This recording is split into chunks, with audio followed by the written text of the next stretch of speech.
pejgamberi sallallahu alaihi wasallam na tregon me një hadith dhe thot se dunjaja është për 4 lloj të njerëzve. Dunjaja është për 4 lloj të njerëzve. I pari nga ato që Allahu i dha dituri dhe i dha pasuri. Dhe ai kish frikë Allahun azza wa jall në pasurinë që Allahu ja pa dhënë. E dinte hakin Allahut, e dinte të drejtën e të farvarëve fukarave, e dinte dhe ndante hakin e farefisnis, ta kja shkallën më të larë. I diti që vijon, thot pejgamberi sallallahu alaihi wasallam, ati që Allahu i ka dhonë dituri, mirë po nuk i ka dhonë pasuri. Dhe ki thot me vete sikur që Allahu të më kishë dhonë pasuri, do të kisha vepru si i parë. Thot pejgamberi, Allahu të ditë janë me një pozitë.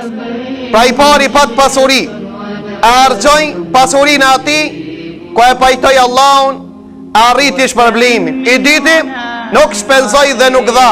Me gjitha ta, ishti kujdesëm sikur që të kish pas si i pari, do të vepron të si i pari. Thot pejgamberi sallallahu alaihi wasallam, kje ka pozitën me të pari.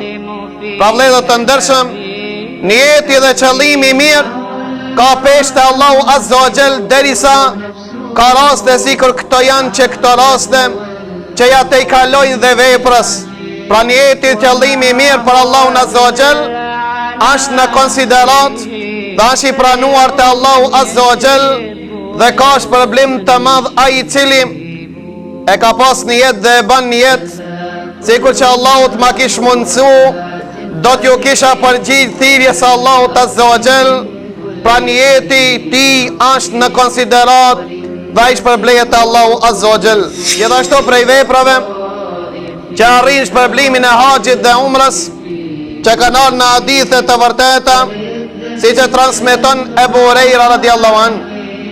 Ebu Hurajra na transmeton një ankesë që e banën të varfit fukarat e Medinës te pejgamberi sallallahu alaihi wasallam. Erdhën të varfërit te pejgamberi Allahu dhe thanë, ja Rasulullah, dhaba ahlu duthuri bid darajati wan naim al muqim. Thanë, ja Rasulullah, pasanikat në të i kaluan, arritën shkallët më të larta në xhennet dhe u banën të përhershëm në ta. Tha pejgamberi Allahu, pse pasanikat ja të i kaluan? Thanë, ja Rasulullah, ato po bojnë namaz dhe na po bojmë namaz. Ato po dalin në gjihad dhe na po dalmi në gjihad. Ato po kanë shka me dhonë, ndërsa ne të varfërit s'po kemi çka me dhonë. Ta për ata, me pasurin e tyre në të i kalun dhe u ngritën lartë në xhennetin Allahut, kurse ne të varfërit metëm poshtë në xhennetin Allahut, apo metëm ma ullë dhe larkë tyre. Pejgamberi sallallahu alaihi wasallam ju drejtua atyre dhe i tha, efela ukhbirukum bi emrin, atë ju tregoj për një çështje, të drikune men kane qablakum, që do t'i mrini ato që po i shifni që kanë kalu para jush, o të sbikune men jae ba'dakum, dhe ja të i kaloni gjithë atinve që vinë pas juve, dhe s'ka mundësi që ju me juve të arrije askush, vetëm ai që vepron sikur ju që veproni. Të varfërit ta na tregon, ja Rasulullah, për atë vepër që ja të i kalojmë dhe pasanikave, që të ja të i kalojmë dhe haxhilerve, që ja të i kalojmë të gjithë njerëzve, dhe s'ka mundësi të arrin në këtë shkallë, vetëm ai që vepron me këtë vepër. Tha pejgamberi sallallahu alaihi wasallam, që të bani subhanallah mas farzit të çdo namazit ka 10 herë, të bani alhamdulillah mas farzit të çdo namazit ka 10 herë, dhe të thoni Allahu Akbar mas farzit të çdo namazit ka 10 herë. Ka transmetimi ka 10 herë, ka transmetime dhe 43 herë. Pra vëllezër të ndershëm, dhikri pas namazit të farzit e ka shpërblimin sikur e ka shpërblimin e madh të Allahu azza wa jall, derisa e arrin shpërblimin e haxhilerëve dhe umrexhive. Gjithashtu prej veprave që kanë ardhur në hadithe të vërteta që pejgamberi sallallahu alaihi wasallam na transmeton Abu Dharr al-Ghifariu, i cili na tregon dhe thot, Abu Dharr al-Ghifariu thot, të njëjtën ankesë e banën fukarat pranë pejgamberit sallallahu alaihi wasallam. Tani ja Rasulullah, pasanikat në të i kalua. Atër pejgamberi sallallahu alaihi wasallam ju drejtua me këtë hadith që e ka nxjerr Imam Muslimi dhe thot, Elejse qad gjala Allahu lakum salat al-isha'i ta'dil fi jamaatin ta'dilu hajja. A nuk është që Allahu për juve e ka bo namazin e jacis me xhamat, e ka shpërblimin sa një haqj me bo, dhe namazin e sabaut me xhamat e ka shpërblimin sa një umre me bo.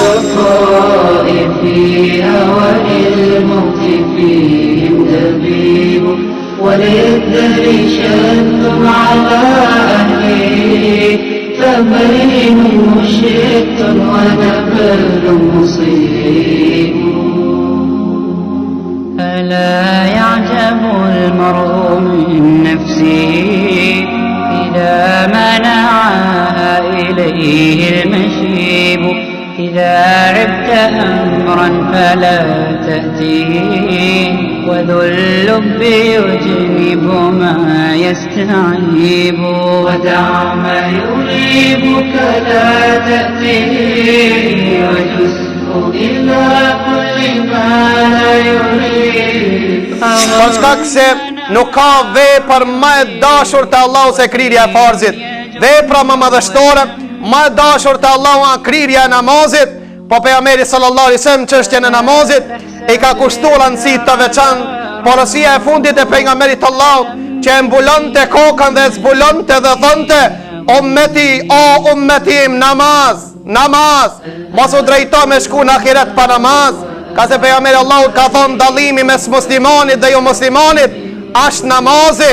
Pra vëllezër të ndershëm, nëse vlladet e tu, fëmijët e tu nuk të ndëgjojnë, me çka ti këshilloj që të morin lapsin dhe mësimin, apo të punojmë, jo vëllai dashur, përmisoj namaz ka më të përmisu fëmijët, kushtoj rëndësi të madhe namazit, parin hap kur të ishtë në shtëpi, mos pyet çka ka me ngran, po pyet a keni bo namaz. Vëllezër të ndershëm, nëse ringjallët namazin në shtëpi tona, do ta shihni se Allahu do të na mbarson dhe fëmijët ton, do të na drejton shtëpit tona, do të na rregullon punën ton. Mirë, po për shkak lënjes së namazit, na u kanë rregulluar çdo sen. Pra namazi është tilla e Islamit, mos toleronin këta, nga se Allahu nuk ka toleru. Allahu azza wa jall nuk ka toleru. Pejgamberi sallallahu alaihi wasallam shumë dhjetra dhe qindra haditha na ka treguar se lansi namazit është me Karunin, Firauni dhe Ebu Gjehlin. Ke dëshirë fëmijët e tu, e vladet e tu, prindët e tu, ti shif ditën e gjykimit me Firauni dhe Karunin, para se mu shgënji, para se mu mahnit, mos tolero, për çkak se këto janë frimarje, e merr frimarjen dhe mos e nxjerr.